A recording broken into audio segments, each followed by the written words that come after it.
రాహుల్ గాంధీ ఆశలు అడియాసలై నిరాశ నిస్పృహలతో కాంగ్రెస్ పార్టీ కాళ్ళ కింద భూమి కదులుతుంటే నరేంద్ర మోడీ గారి నాయకత్వంలో భారతీయ జనతా పార్టీ అద్భుతమైనటువంటి మెజార్టీ సాధించేటువంటి పరిస్థితులు కనిపిస్తూ ఉంటే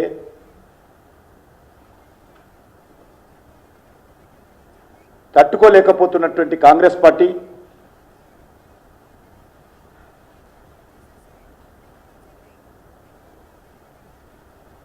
అనేక కల్పితాలు సృష్టించి కళ్ళబొల్లి మాటలు చెప్తా ఉన్నారు ఈరోజు కాంగ్రెస్ నాయకులు.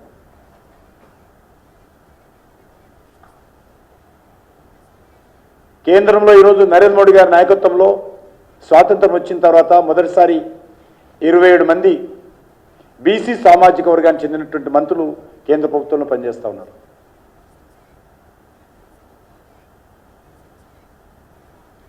బీసీ కమిషన్కు రాజ్యాంగబద్ధమైనటువంటి అధికారాలు కల్పించి చట్టబద్ధతతో నరేంద్ర మోడీ గారి ప్రభుత్వము అన్ని రకాలుగా బీసీలకు గౌరవం పెంచేటువంటి ప్రయత్నం చేయడం జరిగింది. కేంద్ర మంత్రివర్గంలో ఎస్సీ సామాజిక వర్గానికి చెందినటువంటి 12 మంది మంత్రులు ఈరోజు పనిచేస్తూ ఉన్నారు.